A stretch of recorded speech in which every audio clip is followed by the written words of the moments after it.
자, 오늘 말씀은 너희, 우리, 그리고 중재자 이런 제목으로 말씀을 선포하도록 하겠습니다. 예, 추석 연휴입니다. 보통 민족 대이동이라는 표현을 쓰죠. 사람마다 추석에 대해서 느끼는 감정이 다 다를 겁니다. 어쨌든 돌아갈 고향이 있다는 건 참 복된 겁니다.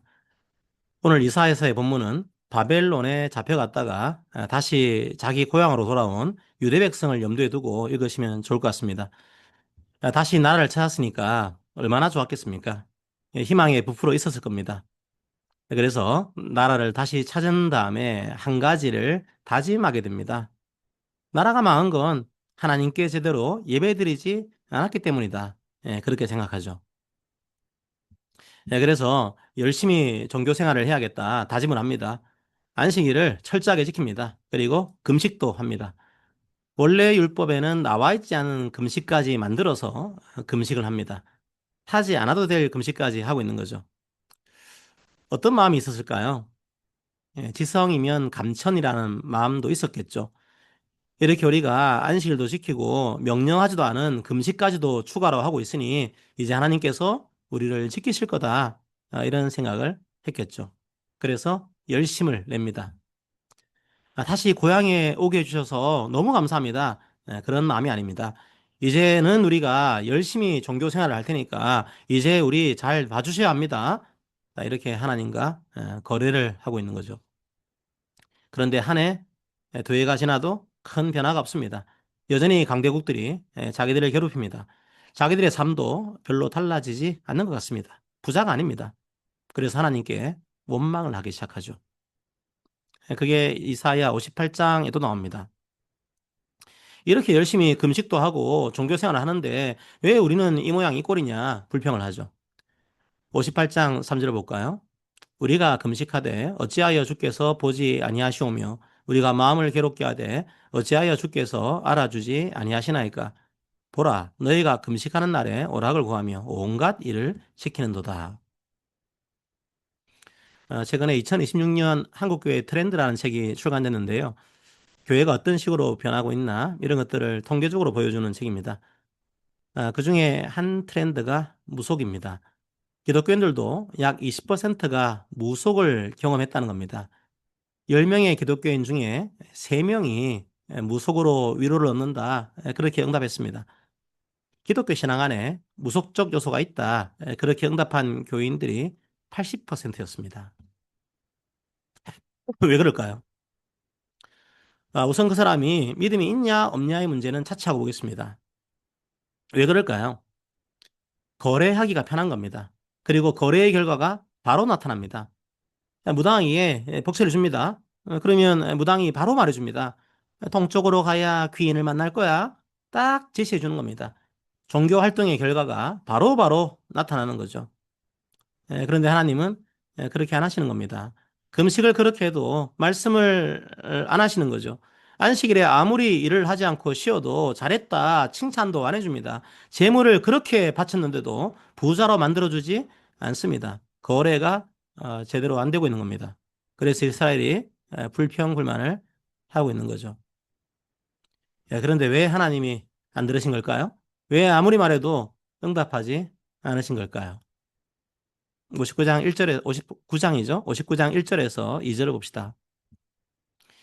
여호와의 손이 짧아 구원하지 못하심도 아니요 귀가 둔하여 듣지 못하심도 아니라 오직 너희 죄악이 너희와 너희 하나님 사이를 갈라놓았고 너희 죄가 그의 얼굴을 가리어서 너희에게서 듣지 않으시게 함이니라. 왜 하나님이 듣지 않으신 겁니까? 들으실 능력이 없는 겁니까? 행하실 권능이 없는 겁니까? 아닙니다. 하나님은 죄와 함께 하지 않으시기 때문입니다. 죄악이 있는 곳에 하나님이 임재하시지 않기 때문입니다. 그런데 이스라엘 백성들이 이렇게 말하지 않았을까요? 아니요, 저희들은 말씀을 지켰습니다. 안식일에 아무 일도 하지 말라고 해서 아무 일도 안 했습니다. 금식하면서 기도하라고 해서 금식하면서 기도했습니다. 그럼 그곳에 하나님께서 임하셔야 되는 것 아닙니까? 이스라엘 백성들이 오해한 겁니다. 죄에 대해서 오해한 겁니다. 59장 3절과 4절을 봅시다. 이는 너희 손이 피해 너희 손가락이 죄악에 더러워졌으며 너희 입술은 거짓을 말하며 너희 혀는 악독을 내밀어 공의대로 소송하는 자가 없고 진실하게 판결하는 자도 없으며 허망한 것을 의뢰하며 거짓을 말하며 악행을 잉태하여 죄악을 낳으며. 재물을 바치는 그 손에 피가 가득했던 겁니다. 이웃을 착취해서 번 돈으로 재물을 바친 거죠.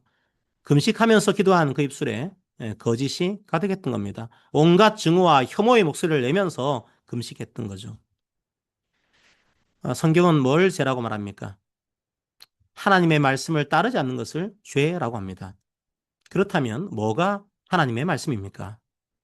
복잡하지 않습니다. 그 모든 말씀을 요약하면 딱 두 가지입니다.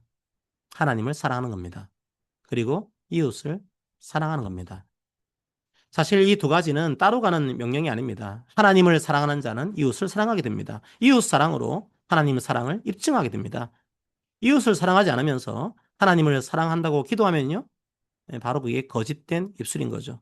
이웃을 착취해서 번 돈으로 재물을 바치면요, 바로 그게 피가 묻은 손인 거죠.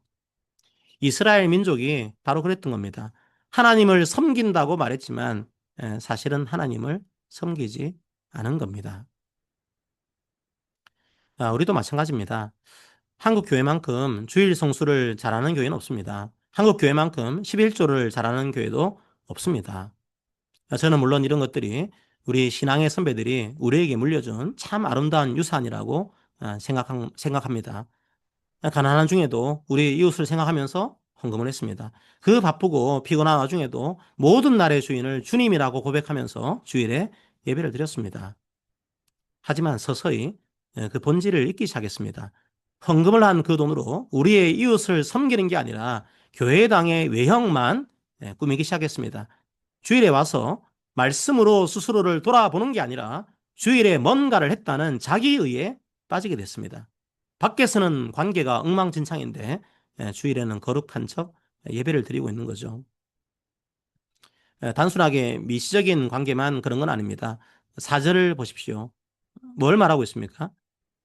재판을 말하고 있죠. 사회적인 정의도 말하고 있는 겁니다. 성경에서는 단순하게 인간관계만 말하지 않습니다. 어떤 사회가 공의로운 사회인가에 대해서도 끊임없이 말합니다. 유전무죄, 무전유죄의 사회에 대해서도 성경은 말합니다. 부와 가난의 문제, 피조세계에 대한 파괴 문제, 공정한 재판의 문제, 모든 사회적 불의에 대해서 성경은 끊임없이 말하고 있습니다. 이스라엘이 왜 금식하면서도 평강을 누리지 못했을까요? 원래 평화는 관계에 속이기 때문입니다. 하나님과의 관계가 무너진 곳에는 참된 평화가 없습니다. 이웃과의 관계가 무너진 곳에도 참된 평화가 없습니다. 사회적 정의가 무너진 곳에도 참된 평화가 없습니다. 이스라엘 스스로 그 관계를 무너뜨린 겁니다. 그들은 종교 생활을 한 거지 관계에는 관심이 없었습니다. 그래 놓고 성전에 나와서 평화를 구한 거죠. 8절을 볼까요? 그들은 평강의 길을 알지 못하며 그들이 행하는 곳에는 정의가 없으며 굽은 길을 스스로 만드나니 무릇 이 길을 밟는 자는 평강을 알지 못하느니라. 성도 여러분, 그들은 피가 묻은 손으로 헌금을 바쳤습니다. 이웃을 증오하고 혐오한 그 입술로 기도를 했습니다. 하나님과의 관계, 이웃과의 관계가 무너졌습니다. 바로 그게 성경이 말하는 죄입니다. 죄가 있는 곳에서는 주님의 평화를 누릴 수 없습니다. 그런데 우리가 오늘 봉독을 하진 않았는데요. 9절부터 13절까지를 주의 깊게 읽어보시기 바랍니다. 지금은 12절과 13절만 읽어볼까요? 이는 우리의 허물이 주의 앞에 심히 많으며 우리의 죄가 우리를 쳐서 증언하오니 이는 우리의 허물이 우리와 함께 있음이니라. 우리의 죄악을 우리가 아나이다. 우리가 여호와를 배반하고 속였으며 우리 하나님을 따르는 데에서 돌이켜 포악과 패역을 말하며 거짓말을 마음에 잉태하여 나으니. 제가 왜 주의 깊게 읽어보시면 좋겠다 말씀을 드렸을까요? 주어를 잘 보십시오. 59장 앞부분에서 어떤 주어를 쓰고 있는지 기억해 보십시오. 너희 손, 너희 입술, 너희라는 주어를 쓰고 있습니다. 8절에서는 그들이라는 주어를 쓰고 있습니다. 그들이 죄악 속에 빠져있기 때문에 주의 평화를 누리지 못한다. 예, 그렇게 말하고 있는 거죠. 너희들의 죄악 때문이다. 바로 그들의 죄악 때문이다. 말합니다. 예, 이사야는 선지자로서 너희들의 죄, 그들의 죄를 선포하고 있습니다. 바로 이웃과의 관계가 무너졌기 때문에 너희들이 그 평화를 누리지 못하고 있는 거다. 예, 그렇게 신랄하게 선포하고 있습니다.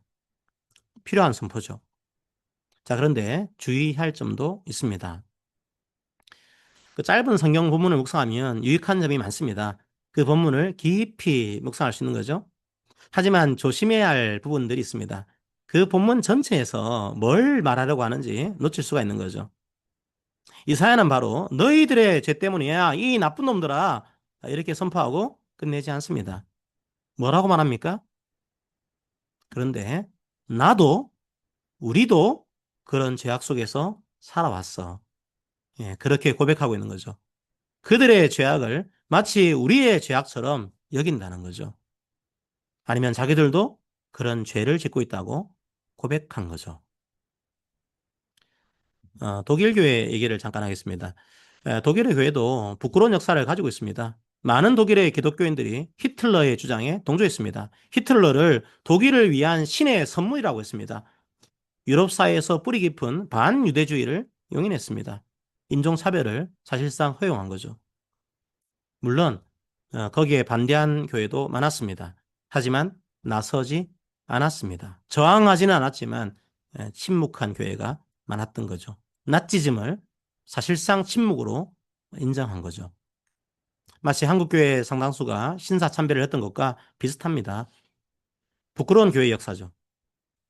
하지만 그 중에서 일부의 교회가 히틀러에 저항했습니다. 히틀러에 저항해서 신앙을 고백한 교회 운동이 바로 고백교회입니다. 나치 정권이 몰락한 이후에 고백교회에서 1945년 10월에 슈투트가르트에서 고백한 내용이 있습니다.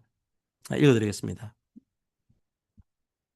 우리는 오랫동안 하나님 앞에서 그리고 사람들 앞에서 고백해왔듯이 우리가 더 용감하게 고백하고 더 충실하게 기도하며 우리의 형제들에게 더 기쁨을 베풀지 못하고 그의 이름을 위하여 더 확고하게 사랑을 실천하지 못한 것에 대하여 큰 고통을 느낍니다.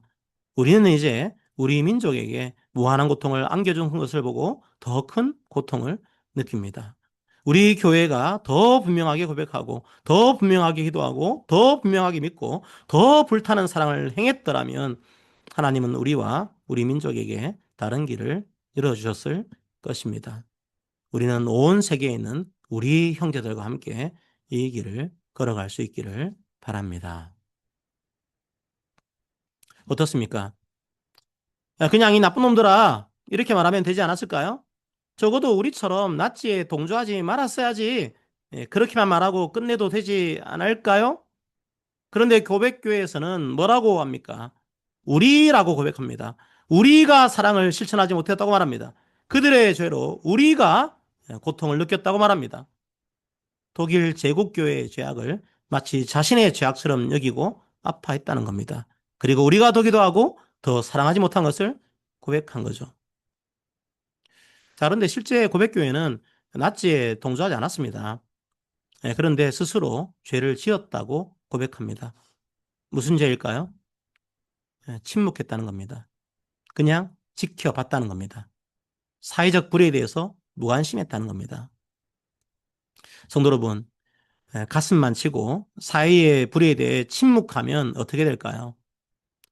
죄를 짓지 않는 것 같지만 사실은 그 죄악에 동참한 셈입니다. 나치하에서 독일의 교회가 그랬습니다. 그들도 주님 앞에서 죄인이었던 거죠. 너희의 죄만 말하고 우리들의 죄악을 돌아보지 않으면 어떻게 될까요? 교만한 바리새인이 됩니다. 예수의 십자가가 필요 없는 사람이 되겠죠. 저는 우리 교회가 이 균형을 잘 잡는 교회가 되었으면 좋겠습니다. 사회에 가득한 죄악을 무시하는 교회가 되지 않았으면 좋겠습니다. 사회의 죄악 때문에 고통받는 이웃과 사회의 목소리에 귀를 기울이는 교회가 되었으면 좋겠습니다. 그래서 그 사회적 불의에 대해서 회개를 선포하는 교회가 되었으면 좋겠습니다. 하지만 동시에 너희와 그들 눈에 있는 티끌만을 바라보고 자기 눈에 있는 들보는 바라보지 못하는 어리석은 교회가 되지 않았으면 좋겠습니다. 담대하되 겸손한 교회가 되었으면 좋겠습니다. 하지만 사실 쉽지 않습니다. 지칠 겁니다. 힘들 겁니다. 아무리 사회에 가득한 죄악을 말하고 우리 스스로가 가슴을 치며 애통하더라도 정의는 뒷걸음질을 칩니다. 공의는 저 멀리에 서 있습니다. 성실은 거리에 엎드려져 있습니다. 정직은 보이지 않습니다. 그때 사람들은 포기합니다. 해도 희망이 보이지 않는 거죠. 하지만 이사야는 포기하지 말라고 말합니다. 그리고 참된 희망이 뭔지를 말합니다. 그게 뭘까요? 15절과 16절을 봅시다. 성실이 없어짐으로 악을 떠나는 자가 탈취를 당하는도다. 여호와께서 이를 살피시고 그 정의가 없는 것을 기뻐하지 아니하시고 사람이 없음을 보시며 중재자가 없음을 이상히 여기셨으므로 자기 팔로 스스로 구원을 베푸시며 자기의 공의를 스스로 의지하사. 우리의 희망이 뭡니까? 하나님께서 보신다는 겁니다. 이 죄악과 고통의 삶을 하나님께서 살피시고 있다는 겁니다. 여호와께서 보시고 있다는 겁니다. 이 땅에 가득한 죄악을 보고 있다는 겁니다. 그리고 그 죄악으로 탄식하는 사회를 보고 있다는 겁니다. 우리들이 눈이 멀어서 보지 못하고 우리들이 기가 막혀서 듣지 못할 때 주님은 보신다는 겁니다. 그리고 주님은 들으신다는 겁니다. 그래서 하나님과 사람 사이에서 갈라진 틈을 메우기를 원하셨습니다. 이 일을 누가 해야 될까요? 사실 이스라엘의 지도자들이 죄악 때문에 갈라진 사람과 하나님의 틈을 메우는 역할을 해야 했습니다. 하지만 실패했습니다. 그렇게 할 사람이 없었습니다. 중재자가 없었습니다. 여기서 중재자를 히브리어로 마프기야라고 합니다. 히브리어 어근이 파가입니다. 자, 파가는 만난다는 뜻입니다. 그런데 누군가를 만나면 어떻게 될까요? 적과 만나게 되면 맞습니다. 죽을 수도 있죠. 아니면 친구를 위해서 자기가 대신 맞을 수도 있죠. 그래서 이 파가라는 히브리어는 쳐서 죽인다는 뜻도 있습니다. 그리고 이 파가의 뜻이 확장되면 중재한다는 뜻이 됩니다. 죽을 수밖에 없는 범죄자를 위해서 중재하는 거죠. 그렇다면 우리의 중재자는 누구입니까? 죽어야 할 우리를 대신해서 죽는 사람입니다. 바로 그 사람이 우리의 중재자입니다. 우리의 최종 희망은 바로 이 중재자입니다.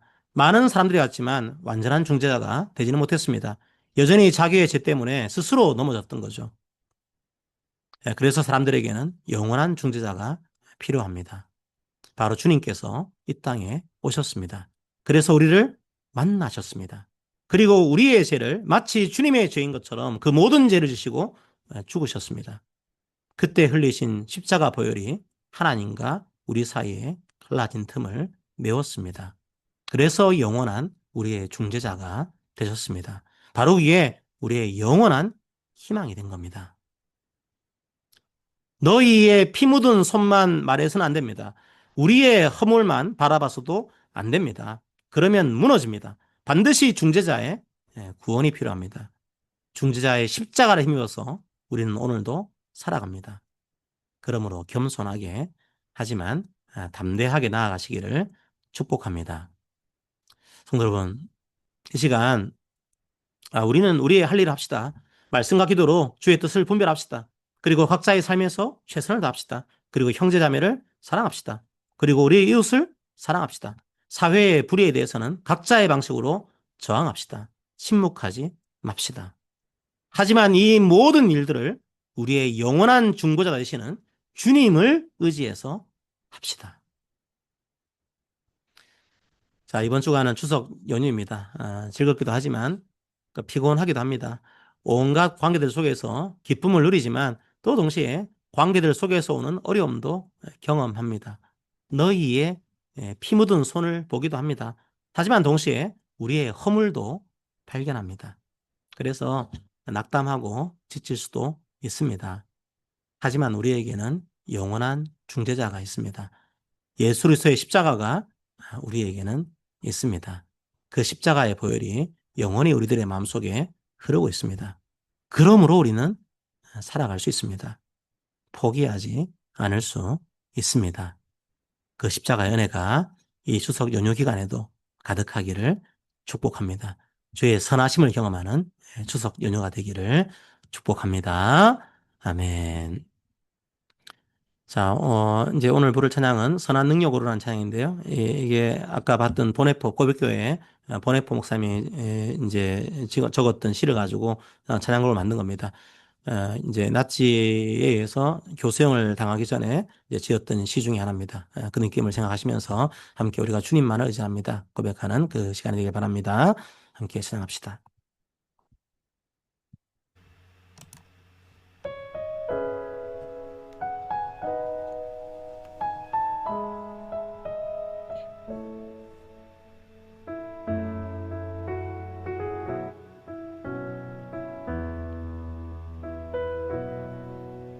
주 선한 능력으로 안으시네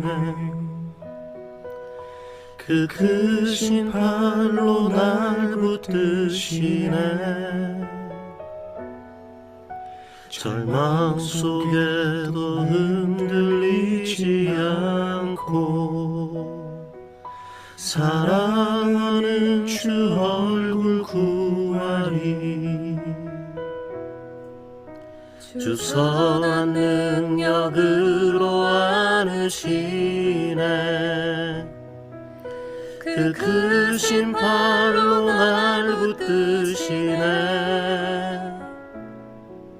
절망 속에도 흔들리지 않고 사랑하는 주 얼굴 구하리 선한 능력으로 일어서리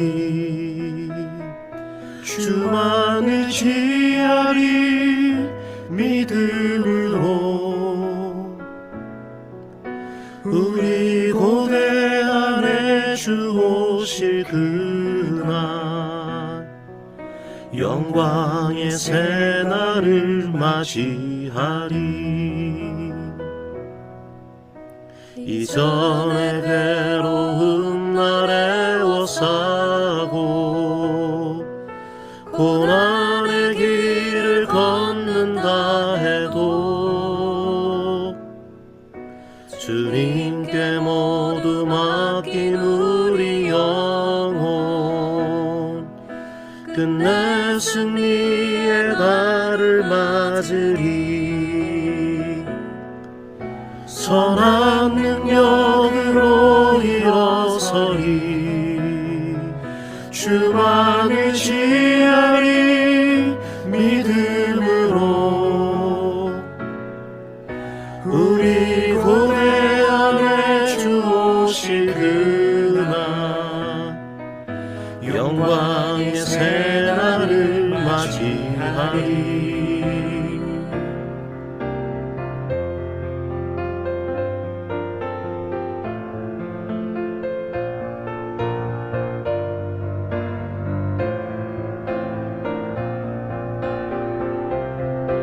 선한 능력으로 일어서리 주만 의지하리 믿음으로 우리 고대 안에 주 오실 그날 영광의 새날을 맞이하리 선한 능력으로 일어서리 주만 의지하리 믿음으로 우리 고대 안에 주 오실 그날 영광의 새날을 맞이하리 영광의 새날을 맞이하리 주님이 마신 고난의 쓴 잔을 우리도 감사하며 받으리 주님의 남은 고난 채워 예수와 복음 위에 살리라.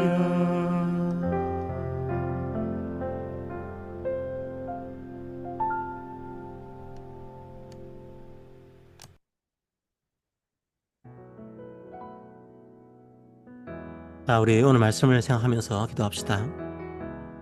주님, 피 묻은 손으로 제물을 바친 이스라엘을 보았습니다. 악독을 말하는 입으로 기도한 이스라엘도 보았습니다. 그들은 상해의 정의에도 아무런 관심이 없었습니다. 안식일에 일하지 않았고 금식하며 기도했지만 거기에는 참된 평화가 없었습니다. 우리의 손에도 타인의 아픔이 묻어있지 않은지 돌아보기 원합니다. 또한 우리 사회의 공동체의 죄를 함께 통회하며 기도하는 마음도 우리에게 허락하여 주시기 원합니다. 무엇보다 우리의 모든 죄악들을 용서하시기 위해 이 땅에 오셔서 십자가를 지시고 우리와 하나님 사이의 틈을 거룩한 보혈로 메우신 주의 은혜를 기억하기 원합니다. 이 시간 우리가 기억함으로 나아가기 원합니다. 함께 기도합시다. 예, 서로가 서로에게 권면하도록 하겠습니다. 사랑하는 성도 여러분, 피가 묻은 손으로 예배드리지 않았는지 스스로를 돌아봅시다. 증오와 혐오의 입술로 기도하지 않았는지 스스로를 돌아봅시다. 사회의 불의에 침묵하지 않았는지 스스로를 돌아봅시다. 물론 우리는 연약해서 넘어지고 쓰러집니다. 두려움에 침묵할 때도 있습니다. 하지만 우리의 중재자를 믿고 포기하지 맙시다. 주의 십자가 보혈이 영원히 우리와 함께 하십니다. 그 믿음으로 이번 한 주간도 은혜 가운데 지내시기를 축복합니다. 아멘. 예, 금주의 말씀은 이사야 59장 16절 말씀입니다. 이게 우리 개역개정 번역으로는 약간 쉽지가 않을 것 같아서 새 번역으로 오늘 성경을 읽도록 하겠습니다. 함께 금주의 말씀을 읽습니다. 압박받는 사람을 도우려는 사람이 없음을 보시고 중재자가 없음을 보시고 주님께서는 놀라셨다.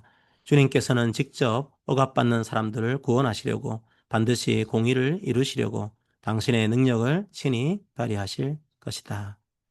바로 그 능력이 주의 성육신이요 예수 그리스도의 십자가 부활입니다. 그 능력으로 이번 한 주도 살아가시기를 바랍니다.